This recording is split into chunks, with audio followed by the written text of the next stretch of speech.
Hello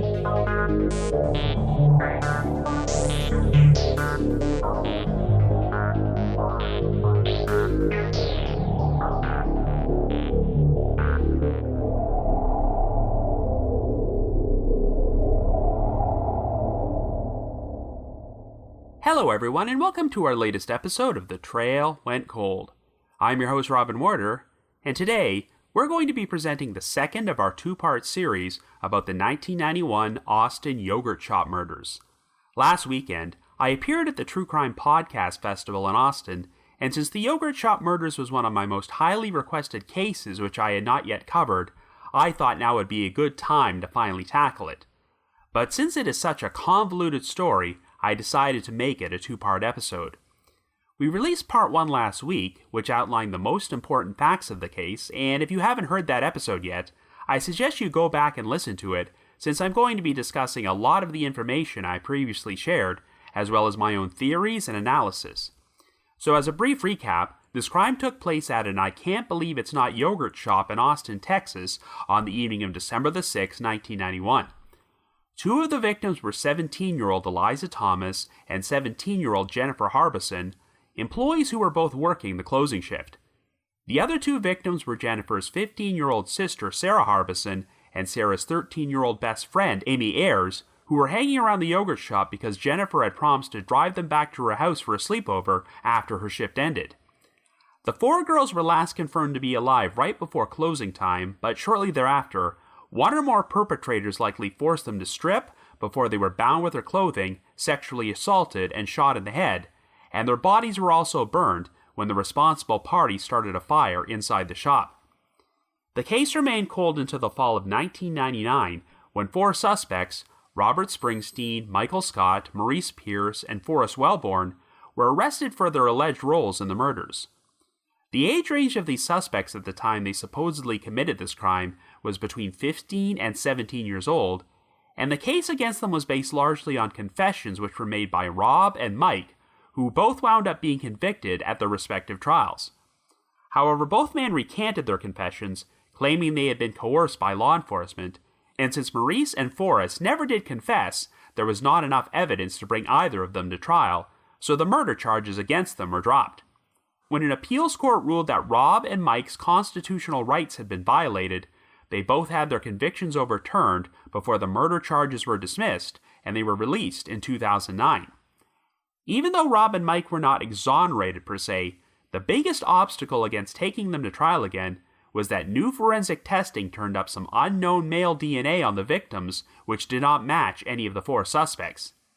Many people believe that a pair of unidentified men seen inside the yogurt shop near closing time were the real killers, but they have never been identified, and thus far, this male DNA has yet to be matched to anyone. There's definitely a lot to discuss about this controversial case, so without any further ado, I now present part 2 of our series on the Austin Yogurt Shop murders.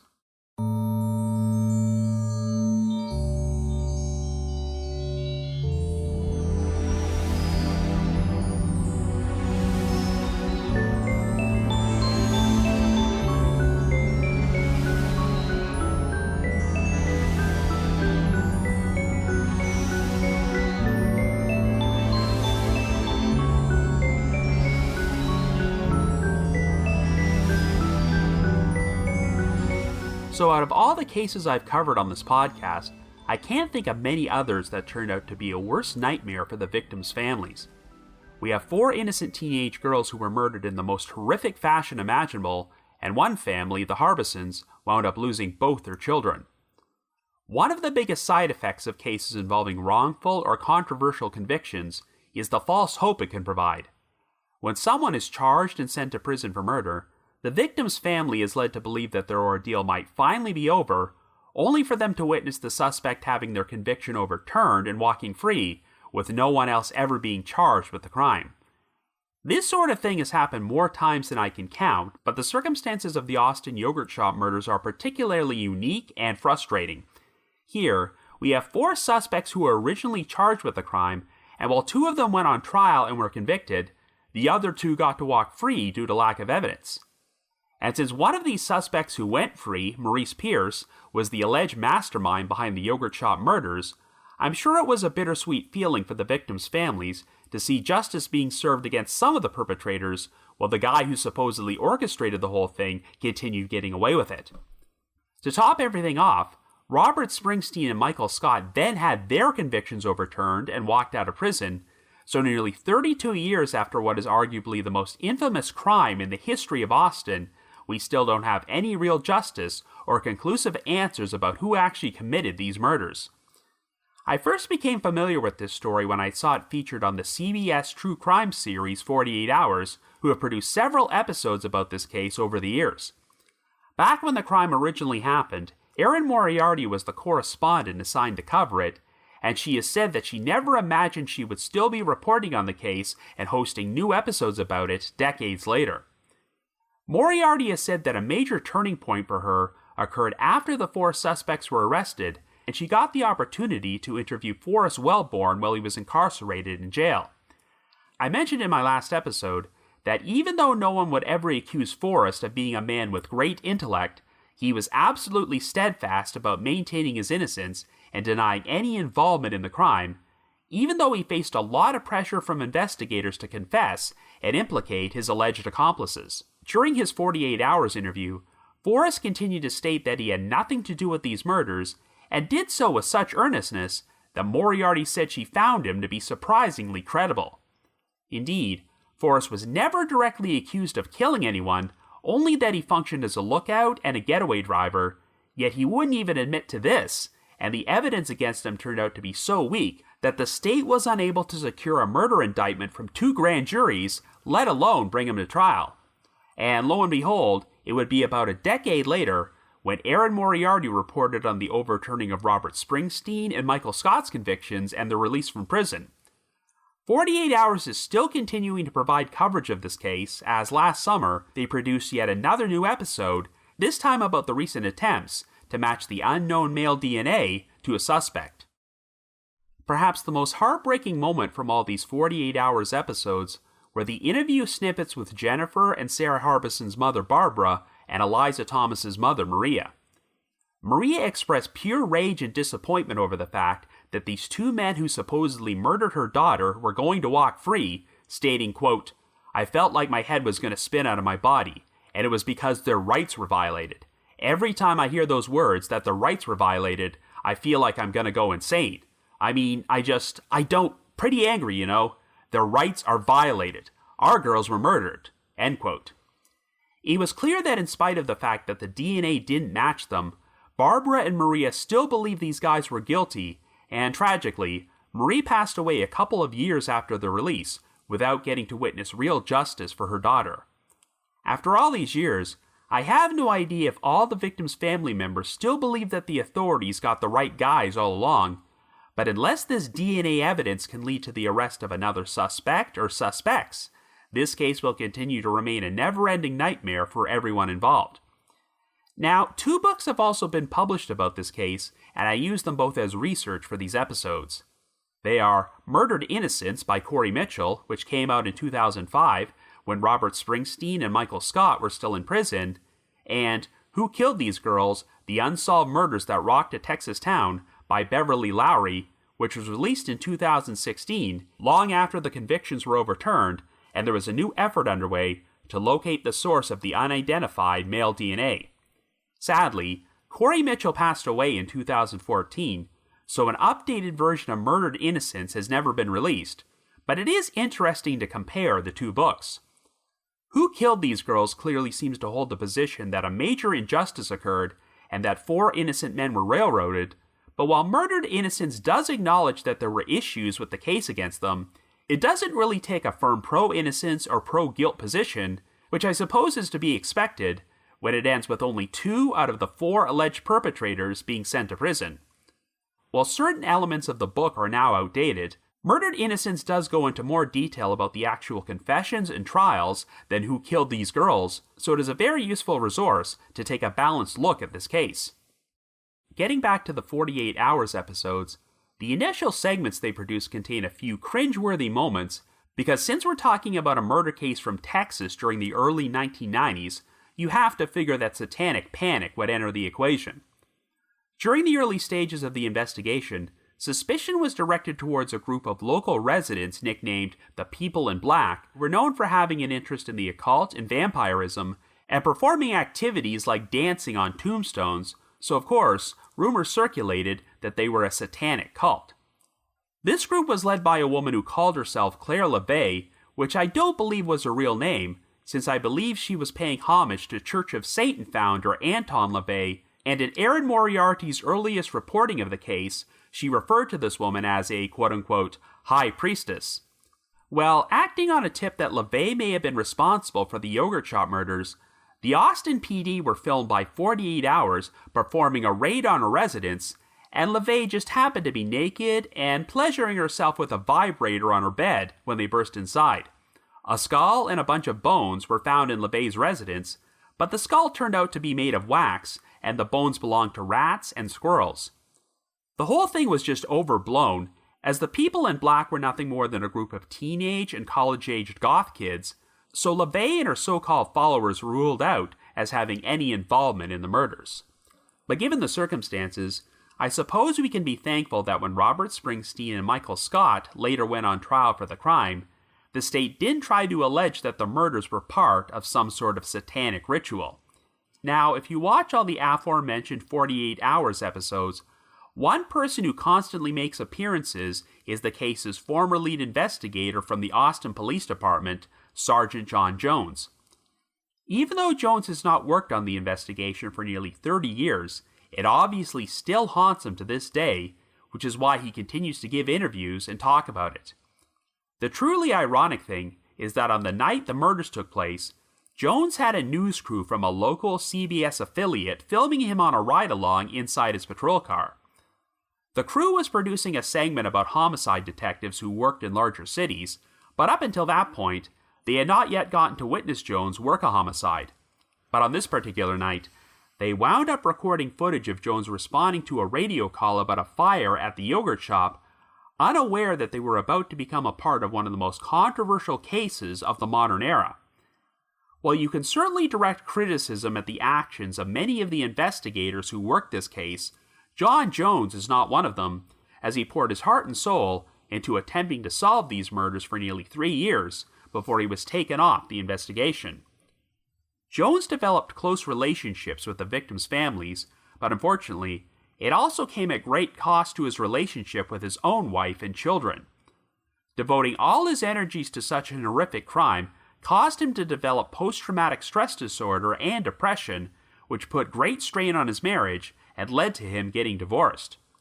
For his own mental health, it was probably the best thing for Jones to be removed from the investigation, but if this had not occurred, I'm not sure that Robert Springsteen, Michael Scott, Maurice Pierce, or Forrest Wellborn ever would have been arrested.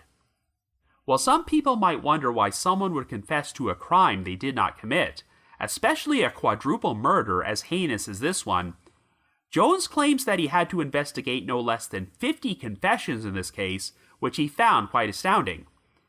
But he did not find any of these confessions to be credible, and decided that he would not arrest anyone who admitted to the crime unless there was additional corroborating evidence that implicated them. For instance, when word got out that Albert Jimenez Cortez and Porfirio Villa Saavedra had confessed to the murders in Mexico, it seemed like the case may have finally been solved, but Jones was the one who told the victims' families not to get their hopes up. And sure enough, he ultimately concluded that these two men's confessions were not credible and had likely been coerced by Mexican law enforcement officials who were hoping to take credit for solving a famous American crime. Of course, when Maurice Pierce confessed to his involvement in 1991 and implicated his 3 friends,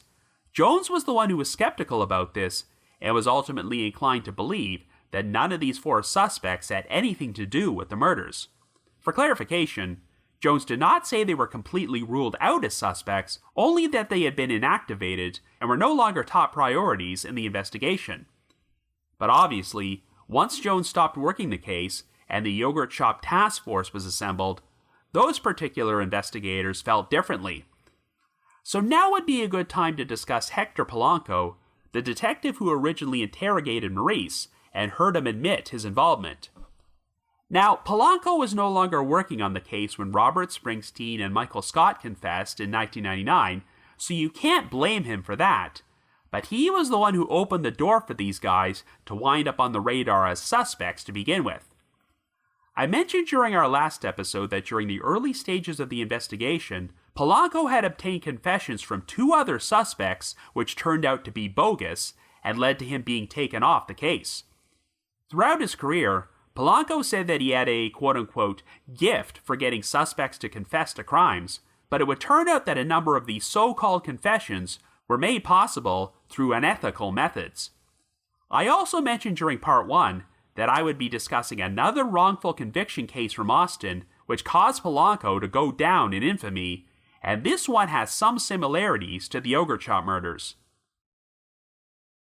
On the morning of October the 24th, 1988, 20-year-old Nancy DePriest was working alone while opening up a Pizza Hut restaurant in Austin when she was tied up with her bra, raped, and fatally shot in the head. Days later, the Austin PD received a tip about 22-year-old Christopher Ochoa and 18-year-old Richard Danziger, a pair of roommates who worked at another Pizza Hut restaurant, but aroused suspicion because they showed up to drink beer in the parking lot of DePriest's restaurant and appeared to be raising a toast in her honor. While both men were separately interrogated about the crime, and while Danziger denied any involvement, Ochoa eventually confessed, and while he acknowledged that they had both raped DePriest, he said that Danziger was the one who actually shot her. In exchange for taking the death penalty off the table and receiving a sentence of life imprisonment, Ochoa agreed to testify against Danziger. But things got very strange when Danziger went to trial, and Ochoa suddenly changed his story on the witness stand. While he still testified that both of them had committed the crime, Ochoa now said that he pulled the trigger and shot DePriest rather than his partner. In spite of Ochoa's contradictory testimony, the jury still believed that Danziger was involved in the crime, but he was found guilty of rape rather than murder and received a life sentence. Well, guess who was one of the detectives who interrogated Ochoa and obtained his confession? Hector Polanco. Prior to this, Ochoa was an honors student who had no criminal record, and he eventually recanted his confession. He claimed that over the course of 2 12-hour interrogation sessions, Polanco frequently yelled at him and said that he would become quote-unquote fresh meat and be raped by other inmates and eventually be executed for committing this crime.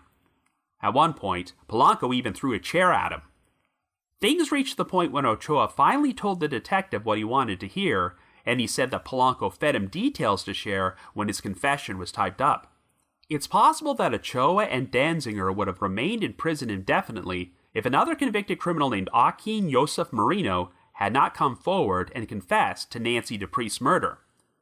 Marino was serving 3 life sentences for a number of other crimes and had become a born-again Christian, so he decided to start sending out letters to the police and the Travis County District Attorney's Office in order to admit that he was solely responsible for killing DePriest and that Ochoa and Danziger were innocent.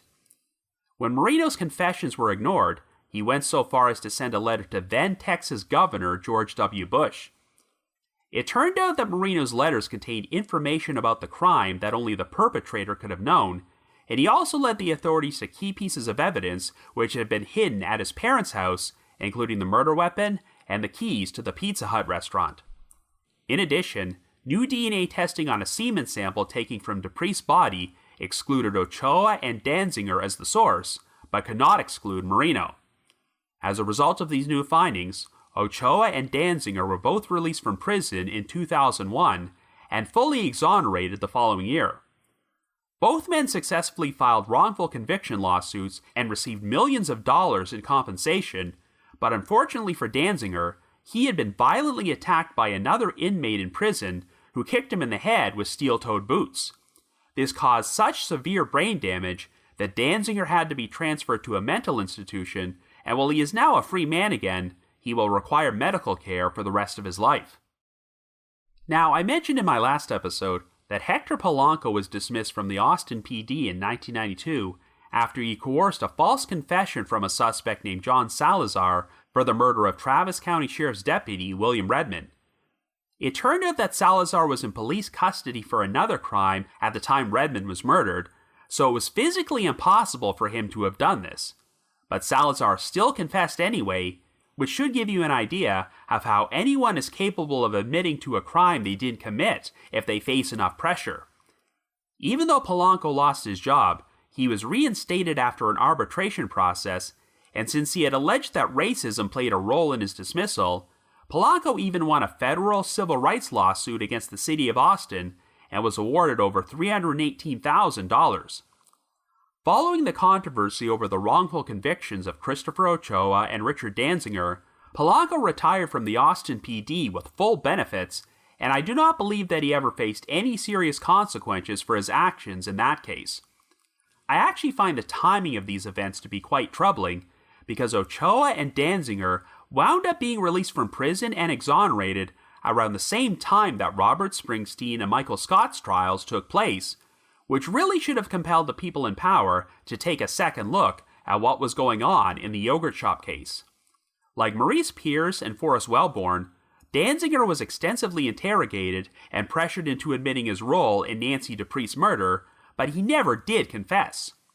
But unlike those other two defendants, Danziger still wound up being convicted on an alleged co-conspirator's confession and testimony, and while he was eventually exonerated, the brain damage he suffered in prison completely ruined his life.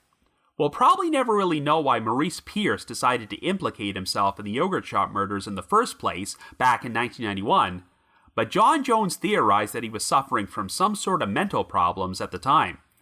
However, it's worth noting that Maurice was extensively grilled by Polanco, but he never actually admitted full responsibility for the yogurt shop murders. He only provided a written statement that the .22 caliber weapon he was caught carrying had been used in the crime, which ballistics tests later proved to be false. Jones has always held the belief that if Polanco couldn't get Maurice to crack and make a full confession to the murders, then he probably didn't do it. And like I mentioned earlier, even though Forrest Wellborn was questioned extensively by multiple detectives over the course of several years, he never admitted any involvement at any point. Given that he was only accused of waiting in the car and functioning as a lookout, rather than directly participating in the murders, Forrest could have just claimed that he had no idea that anyone was going to get killed and receive full immunity if he had testified against his accomplices. But as far as I'm concerned, the fact that he wasn't even willing to do that speaks volumes. Anyway, this particular crime involves 4 victims and 4 accused defendants who all happen to be in the same age range, but their backgrounds couldn't be more different. By all accounts, Jennifer, Sarah, Eliza, and Amy could not have been better children, as they excelled academically, were known for being very responsible teens, and never caused any trouble. By contrast, Rob, Mike, Maurice, and Forrest did not excel academically, skipped school at every opportunity, and they all decided to drop out at some point. These guys were pretty much the working definition of aimless, dead-end kids who like to hang out, party, drink, and do drugs with very little consideration of their futures. They were also juvenile delinquents who sometimes got into trouble for committing petty crimes, but they did not have any known history of violence to suggest they were capable of something as heinous as the yogurt shop murders. And by the time they were arrested for the murders in 1999, they seemed to have put their wilder sides behind them by starting families and working steady jobs as respectable, law-abiding citizens. I remember that when I first became familiar with this case, before I even learned the full facts, I had a hard time imagining that a group of kids between the ages of 15 and 17 could be responsible for a quadruple homicide like this. Yes, people that age are capable of committing violent crimes, but this one seemed to have a level of organization and control of the victims to suggest that the perpetrators were experienced at this sort of thing and may have committed other murders in the past. Say what you will about these 4 suspects, but they appeared to be a group of disorganized slackers who barely knew what they were doing from one day to the next, so I'd expect them to leave a lot more incriminating evidence behind. And even though Maurice made some suspicious statements when he was picked up by police just over a week later, you would think that immature people like this would have had a hard time keeping their mouths shut, and there would be more documented accounts of them having bragged about the crime. So there's one topic I didn't discuss on last week's episode, and that's whether or not any of these 4 suspects had alibis on the night of the crime. And my only response is, well, they said they did, but their alibis are hardly rock solid. Rob, Mike, and Maurice each provided different accounts of what they were doing during the late evening hours of December the 6th, 1991, but who knows if any of them are accurate. When Michael Scott was interrogated in 1999, he actually apologized to the detectives in advance because he always struggled with memory issues, so how could he have an accurate recollection of what he was doing on a specific night, which took place nearly 8 years earlier? That's the complicated thing with alibis. If you're guilty of a crime, you might go to the trouble of attempting to fabricate one to cover for yourself, but if you're completely innocent, the day the crime took place is initially just going to seem like any other ordinary day, so you're not going to be thinking too hard about what you're doing at a specific time. Of course, if a loved one or someone you knew was murdered, you might have a pretty vivid memory of that day, but assuming these 4 guys are innocent, the 4 girls who were murdered at the yogurt shop were complete strangers to them, so trying to accurately remember what they were doing during the time period the girls were killed might be a bit of a challenge. These days, you can use stuff like cell phone records or social media posts to help track someone's movements in order to figure out where they were at a particular time on a particular day, but that wasn't the case back in 1991. What makes this situation even stranger is that Rob's father, Robert Springsteen III, had called the police to report his son missing on the morning of December the 6th, claiming that he had not seen Rob or Mike since December the 4th. Even though an incident report was filed, there was nothing to indicate it was ever followed up on, likely because the 2 boys resurfaced a short time later. But what's odd is that none of these people seem to have any recollection of this. As far as they remember, Rob and Mike woke up in the condo they were sharing on the morning of December the 6th, so there should have been no reason for Robert III to think they were missing. And when Robert III was called upon to testify at the trials years later, he had no memory of having called the police about this at all, even after being shown the original incident report. While you can assume that Robert III may have been lying to cover for his son, it's possible that he just legitimately forgot about it, and the passage of time has just hindered everyone's memories. I mean, even if Rob and Mike had disappeared between December the 4th and the 6th, I don't see how that proves or disproves that they committed the murders, since the crime took place on the evening of the 6th.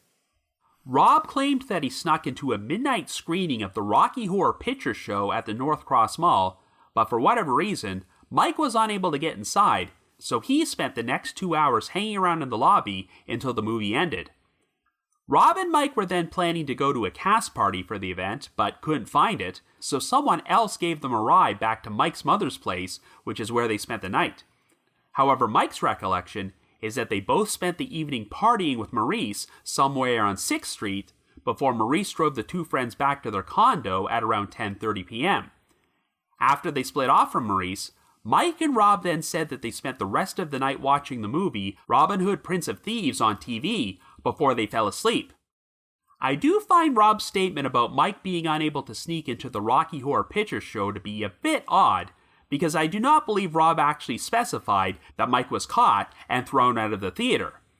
So why would Mike just hang out in the lobby for 2 hours rather than try to sneak in again? But even though Mike contradicted Rob's story about going to the theater, how much of that could be attributed to Mike's faulty memory?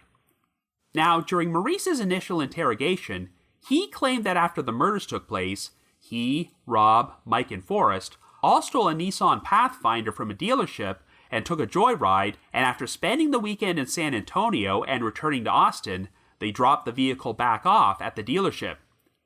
This part of the story has been confirmed to be true, because after they stole the Pathfinder, they stopped at a gas station to fuel up and drove off without paying, so the manager took down their license number and called the Austin PD.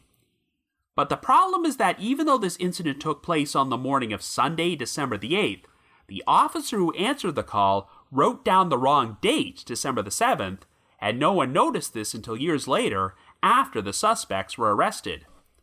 Of course, the murders took place during the late evening hours of Friday, December the 6th, so if these guys instantly stole a car the very next morning and got out of town as quickly as possible, that would definitely give off the impression that they were trying to distance themselves from the crime. However, if they did not steal the car and leave on their weekend getaway until the morning of Sunday the 8th, that isn't quite as suspicious and seems like nothing more than a group of juvenile delinquents getting into some trouble because they don't have anything better to do. So the confessions that Rob and Mike provided contain many of the warning signs you'll often see in false confessions during wrongful conviction cases. At numerous points during the interrogations, the detectives would tell both men that they were free to walk out if they wanted to, but often found ways to psychologically manipulate them so that they didn't. I mentioned earlier that Rob had worked multiple shifts at his 2 jobs and gotten about 6 hours of sleep during the past 3 days before a detective showed up at his door to take him in for questioning, so he was exhausted throughout the entire ordeal. At one point, when Rob shared his story about going to the movie theater at the North Cross Mall, Detective Ron Lara said, quote, "What if I told you that the Rocky Horror Picture Show never played there that night?" Of course, this was not true at all, as I seriously doubt the detectives even double-checked to see what movie was playing, but it caused Rob to doubt his alibi and wonder if investigators had caught him in a lie. Rob's defense attorney said that when he was videotaped uttering the shocking line, quote, "Okay, I put my dick in her pussy and I raped her," that pretty much sealed Rob's fate. While DNA testing would eventually show that this statement was not true, it's really hard to dissuade a jury that a defendant is not guilty when they see them make an admission like that. I've also pointed out Mike's self-admitted memory issues, but I think the detectives pushed him so hard that he became convinced that he may have been involved in the murders and did not remember it or just completely blocked the incident out of his memory, which is something that has happened with a number of false confessions that I've seen. There were also moments when both men would get details about the crime wrong before the detectives led them in the right direction until they got it correct. For instance, when Mike was asked what was used to tie up the victims, he initially provided incorrect answers like an extension cord or napkins. When Mike said they might have been tied up with a combination of a t-shirt and an electrical cord, Detective John Hardisty none too subtly started pushing him in the right direction until Mike finally said they were bound with their own clothing. Of course, after both men confessed and were arrested, investigators used bits and pieces of the details they shared to come up with a scenario for what happened, but there were a number of things about the scenario which didn't make sense. As an example, Rob and Mike made it sound like they didn't initially plan to kill anyone, but Maurice became angry because there wasn't as much cash in the register as he was expecting, and shot Eliza and Jennifer when they told him there wasn't any more money in the shop. But the issue is that there was an open bank bag containing additional money underneath the register. If Maurice was angry enough about the lack of cash to shoot the 2 employees, why would he leave this bank bag behind? There also seemed to be differing accounts about what happened to the .380 pistol which was used to shoot Amy. Rob apparently said that Maurice threw the gun off the bridge into Lake Austin, whereas Mike seemed to think that Rob was the one who did that. Yet at one point, Mike also claimed that he gave a paper bag containing a gun to his friend Patrick Davidson and told him to get rid of it. The .380 was never found, but I find it odd that these guys supposedly went to the trouble of getting rid of it, but made no apparent attempt to dispose of the .22 caliber pistol which was used in the crime. I think this was because the Austin PD wanted to maintain a narrative that the .22 they confiscated from Maurice at the North Cross Mall was the murder weapon, but even though ballistics tests showed that this was not the same gun used to shoot the girls, the detectives conveniently held out as long as possible without sharing this information. We had the same issue pop up when Rob and Mike confessed that they had used lighter fluid as an accelerant to set fire to the girls' bodies, even though this contradicted the report from the original arson investigator Melvin Stahl that the fire had been started on some metal shelves a few feet away. So the Austin PD had to get a second opinion from an ATF arson investigator named Marshall Littleton, who said that the fire started in the center of the room, and Stahl would even testify at the trials that he changed his mind after seeing Littleton's findings. I mean, I suppose Stahl was being sincere and legitimately believed that his original report had been wrong, but he also could have changed his mind after facing considerable pressure from investigators. It's very troubling that many key pieces of evidence, including these metal shelves, just happened to go missing, as it may have been useful to perform new testing on the shelves to determine if the fire really did start there. After all these years, some people believe that the perpetrators never used lighter fluid or any accelerant at all to start the fire, as there were enough combustible materials at the shop, such as styrofoam cups, which could have burned strongly enough to cause a large fire to spread on their own. But since Rob and Mike both said that an accelerant was used to set the bodies on fire, the authorities had to craft a scenario to match the confessions, rather than making sure that the confessions matched the evidence. It was also convenient that Tim Stryker and Margaret Sheehan, the last two customers known to have frequented the yogurt shop that night, were never called upon to testify at Rob or Mike's trials. As you recall, they claimed to have seen two young men sitting at the table near the register when they left the shop at 10:47 p.m., and failed to identify either of them as any of the four suspects, though by their own admission, Stryker and Sheehan did not get a good look at these guys' faces. But regardless of whether or not these men were involved in the crime, this still doesn't change the fact that Rob and Mike's version of events were that they came into the shop earlier that evening and used a pack of cigarettes to prop the rear door open so they could sneak in that way after closing. I mean, theoretically, these two men could have just been ordinary customers who left the shop before Rob, Mike, and Maurice came in through the back, but I don't think the evidence points to that scenario. All the tables had their chairs placed on top of them, except for the one those two guys had been sitting at, and its napkin dispenser was also empty. And most importantly, the key was still in the front door's interior lock when firefighters arrived at the scene. The shop's standard procedure at closing time was for the employees to lock the front door at 10:50 p.m. to prevent any more customers from entering, and then ensure that any remaining customers who were still there left by 11 o'clock. When Stryker and Sheehan walked out, either Jennifer or Eliza likely locked the front door behind them, turned the close sign around, and then left the key in the lock. If the two men had left through the front door before the murders took place, it's reasonable to assume that one of the employees would have taken the key out of the lock. Now, we cannot conclusively prove that these two guys were responsible for the murder, but it is a red flag that they were never identified or interviewed by law enforcement. So if Stryker and Sheehan had gotten the opportunity to testify at Rob and Mike's trials, the defense might have been able to generate more reasonable doubt by pointing towards a pair of alternate suspects. But this is yet another example of the authorities ignoring potentially important evidence because it didn't fit the narrative of some questionable confessions. So the circumstances of how the convictions in this case occurred make my head spin. When you're dealing with a crime in which there are multiple perpetrators, it's not uncommon for each defendant to get a separate trial, but the drawback of this is that if the first defendant's trial ends with a conviction, there is a good chance that the jurors at the next defendant's trial are going to hear about this, which could cause bias with their verdict. I mean, you hope they would try to remain as unbiased as possible, but when jury selection occurred at Rob's trial, only one out of the 200 potential jurors said that they had never heard of the yogurt shop murders. So with a case this big, it's unavoidable that some of them might have had preconceived emotions. If Maurice Pierce had gone to trial, I'm sure he may have faced some juror bias over the fact that Rob and Mike were already found guilty at their respective trials, which is why it's pretty mind-blowing that the state wound up dropping the charges against Maurice before this took place. At the time, Texas law stated that a defendant could not go to trial if the only evidence against them was the testimony of an alleged criminal co-conspirator, and, well, that was literally all they had on Maurice. If Maurice had made his own admissible confession, then the rules would have been different, but without any other corroborating evidence, how was the prosecution going to sell to the jury that the 16-year-old high school dropout masterminded a quadruple murder?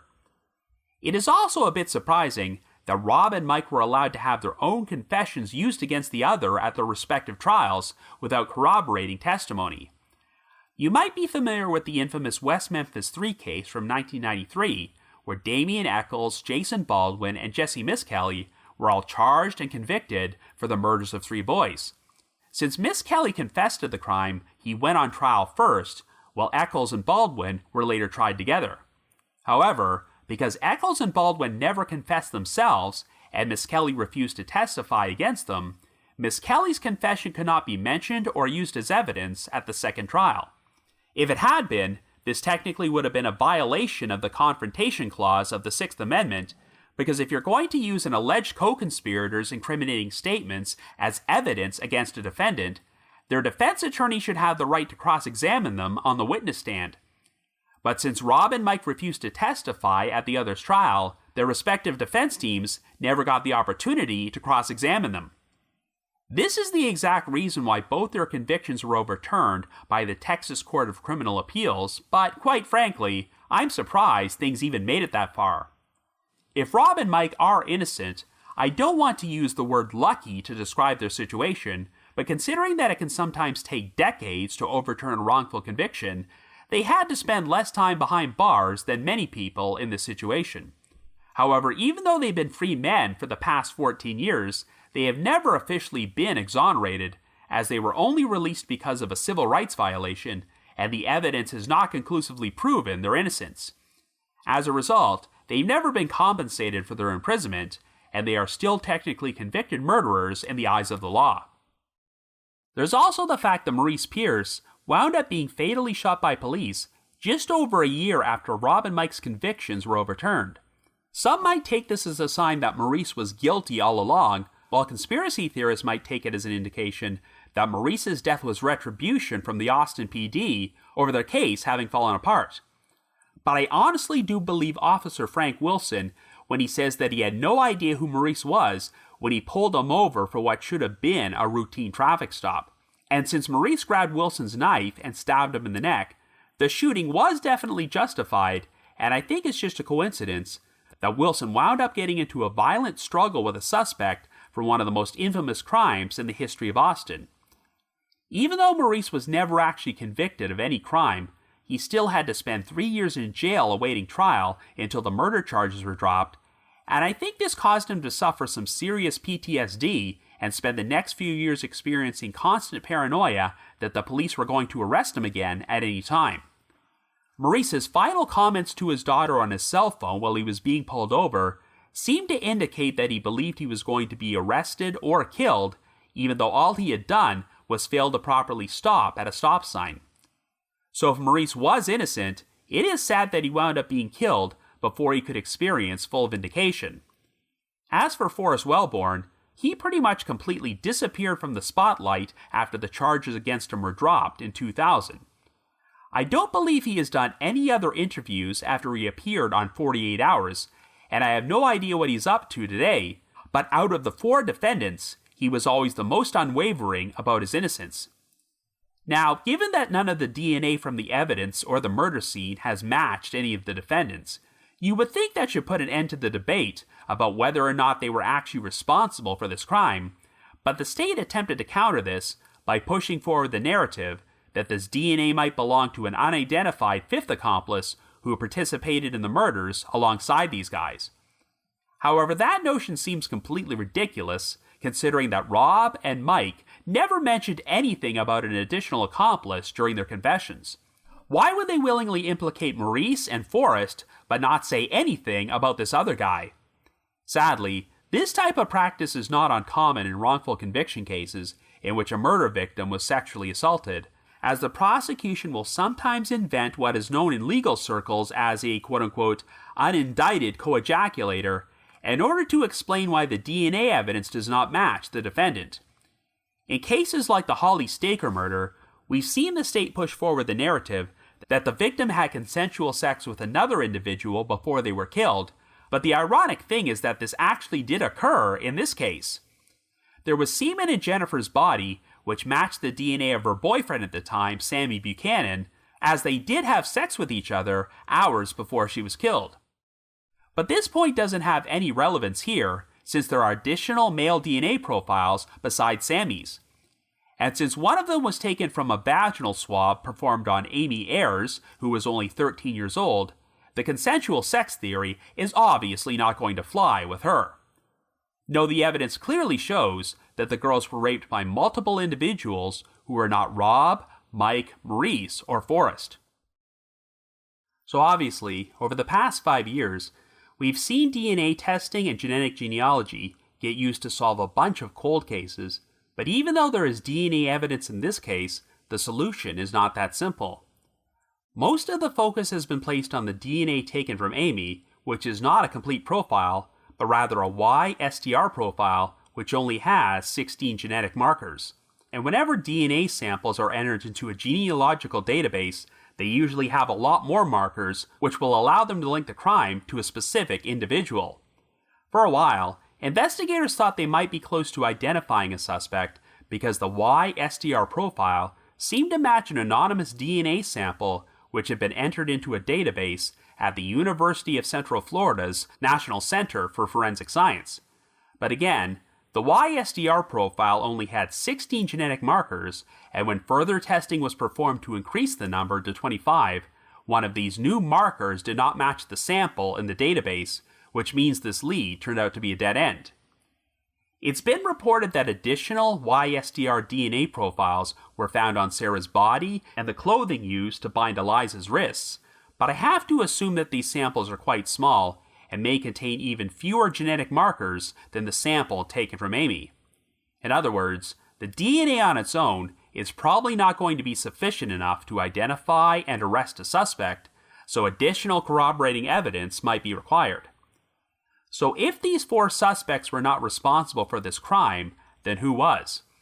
Well, the most logical explanation is that it was the 2 unidentified men seen inside the yogurt shop right before closing, but before I talk about them, I want to discuss another possible angle. It goes without saying that it seems pretty surprising today that 2 17-year-old girls were assigned to close the shop on their own at 11 p.m. on a Friday night.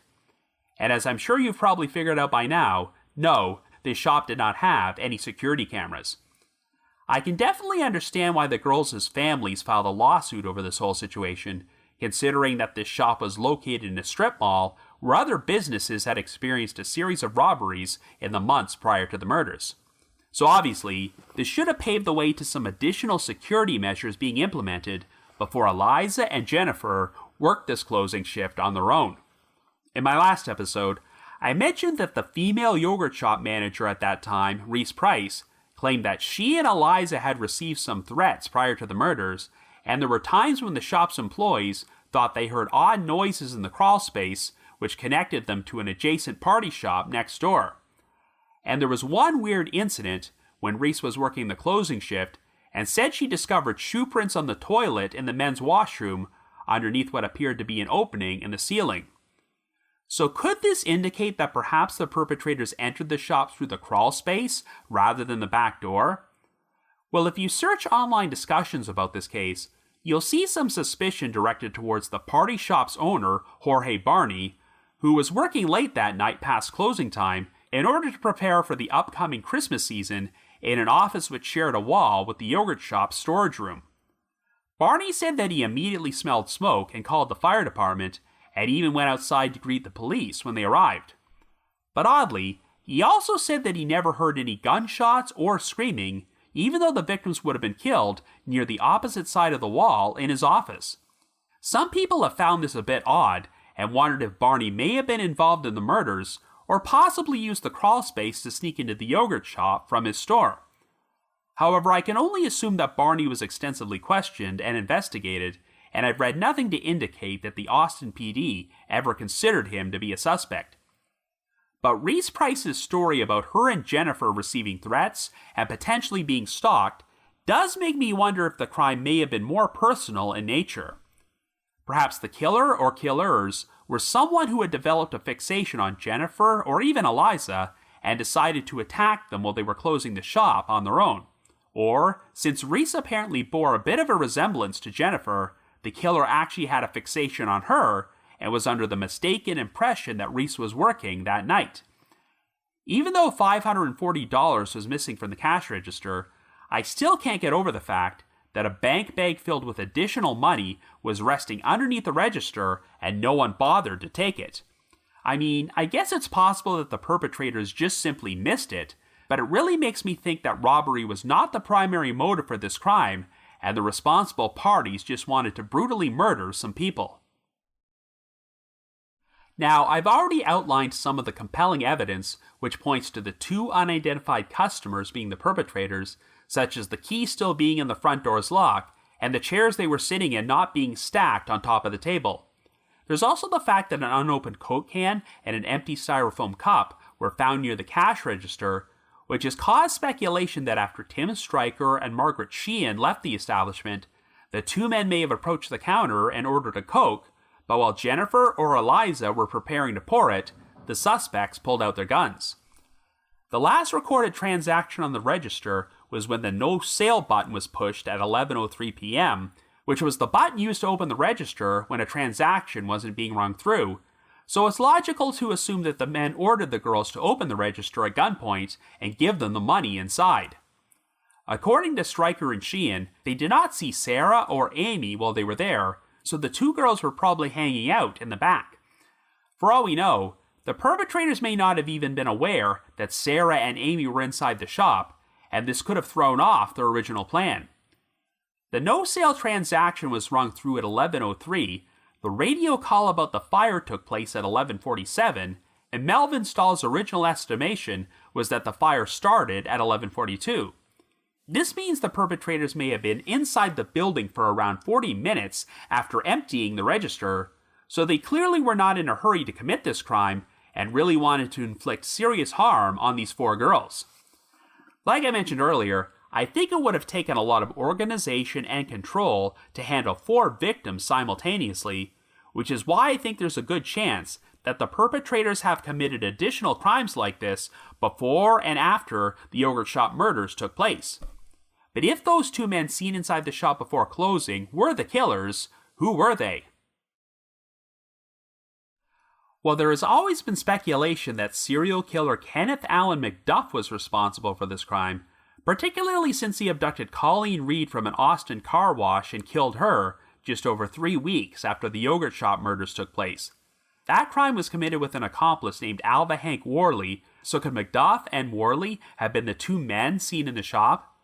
Now, McDuff was living in Waco at that time, which is about 100 miles away, but Worley said that they sometimes liked to drive to Austin because they could score drugs at a cheaper price. While Worley did confess to his involvement in Colleen Reed's abduction, he always maintained that McDuff dropped him off at his sister's place before he killed Colleen, so he was not present when her murder happened. I have no idea if this is actually true, but I'm sure Worley feared that he might get the death penalty if he was directly involved in Colleen's murder, and this would have been enough motivation for him to avoid admitting any role in the yogurt shop murders. Other than a sketchy eyewitness account that McDuff had been seen at the North Cross Mall on the evening of December the 6th, there is nothing to indicate that McDuff was in Austin on the night of the crime. McDuff and Worley also do not match the description of the two men seen inside the yogurt shop, as they were both apparently in their late 20s, early 30s. McDuff was 45 years old at that time, and, given what a heavy drug and alcohol user he was, looked considerably older than his age. And while Worley was 34 years old, he also had a large beard, and I believe the two men from the shop were both clean-shaven. Now, in the book Who Killed These Girls, Sergeant John Jones is asked about McDuff, and he conceded that of all the potential suspects he investigated, he felt that McDuff seemed like the most likely to have committed this crime, given the brutal nature of his other known murders. However, Jones said that McDuff was ruled out due to an alibi, though I've been unable to find any other source which specifically outlines what this alibi might have been. We've had anonymous sources report that McDuff confessed to the yogurt shop murders on the day of his execution in November of 1998, but investigators have never officially confirmed this. McDuff did confess to additional murders and led the authorities to some of his victims' bodies in the weeks prior to his execution, but even if he did confess to the yogurt shop murders, that doesn't necessarily mean he was telling the truth, as condemned murderers will sometimes just confess to random crimes at the last minute in hopes that it might cause their execution to be postponed so that investigators can look into their claims. But it's worth noting that following his arrest, McDuff was briefly questioned about the yogurt shop murders by an ATF agent, and McDuff said that if he had killed these girls, he would have been proud to say so. It's also worth noting that it's never been confirmed if McDuff's DNA was compared to the DNA evidence from the murder scene, but as a convicted serial killer, I'm sure that McDuff's DNA must be on file somewhere, and if there had been a match to him, we likely would have heard about it a long time ago. So while McDuff definitely seems like a compelling suspect on the surface, I am inclined to believe that he was not responsible for this crime. Now, before we bring this episode to a close, one more detail that I find unusual is that investigators have stated that they were able to account for every single customer who frequented the yogurt shop on the night of the murders, except the two men seen there at closing time. But what's odd is that we have additional accounts from other customers who reported seeing other young men acting strangely in the shop at earlier points during the evening. One of these customers was Lysella Jones, who said she saw two teenagers sitting at a table who appeared to be fixated on a small bag sometime between 8:15 and 8:30. I've never found this sighting to be particularly compelling, so I wonder if investigators did eventually identify these teenagers and ruled them out as suspects. But I am more compelled by the sighting from Daryl Croft, who reported seeing a fidgety young man in the shop between 9:30 and 10 o'clock, who ordered a Sprite before heading into the men's washroom, and Croft never saw him come out before he left. I have not heard any confirmation that this young man was identified, but I find it interesting that he was described as being in his 20s and wearing a green, military-style jacket, and one of the men at the table seen by Tim Stryker and Margaret Sheehan at closing time was also described as being in his 20s and wearing a green, army fatigue-style jacket. So while investigators have never officially said this, I do wonder if they are inclined to believe that the guy in the green jacket, seen by different witnesses 1 hour apart from each other, are actually the same person. That scenario would make sense, as perhaps he was hanging around the shop between 9:30 and 10 o'clock in order to scout the place, and he either left and later returned with an accomplice, or remained there until his accomplice joined him. And once closing time arrived, and the two men saw one of the girls lock the front door to prevent any more customers from coming inside, they went into action and committed the robbery and the murders. So overall, I think this is one of these crimes where I have a pretty good idea what happened and how the crime played out, but the big mystery is the identity of the perpetrators. And one thing I am pretty certain about is that the perpetrators were not Robert Springsteen, Michael Scott, Maurice Pierce, and Forrest Wellborn. I frequently mention that there's a good chance that the responsible parties have committed additional murders, and for all we know, they may currently be serving time in prison for other crimes, and we're just waiting for them to be linked to the yogurt shop murders.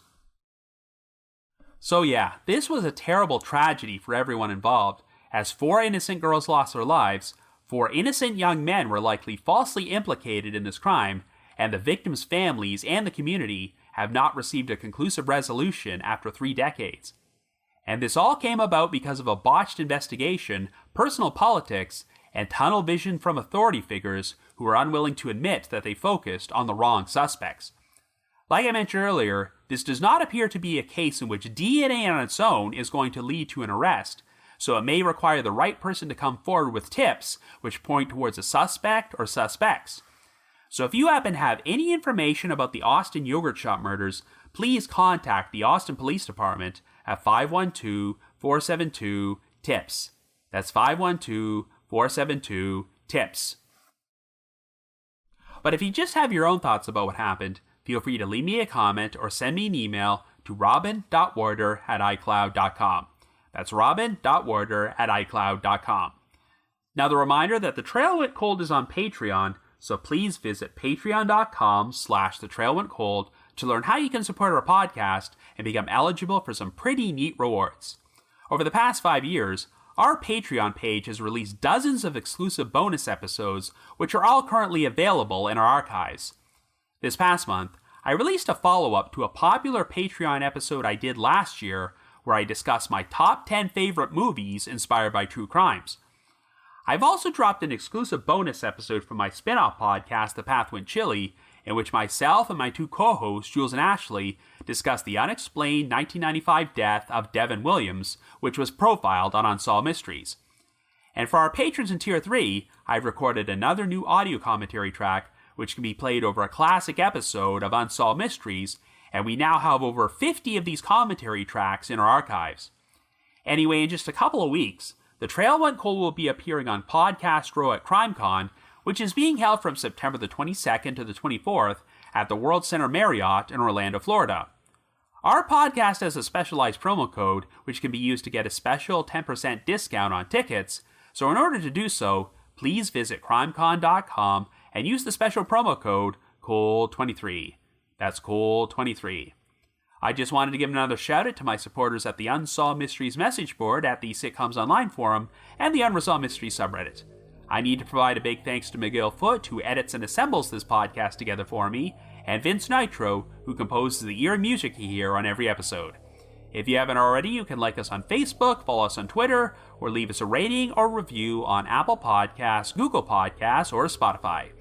So have yourselves a great week and join us next Wednesday for an all-new episode of The Trail Went Cold.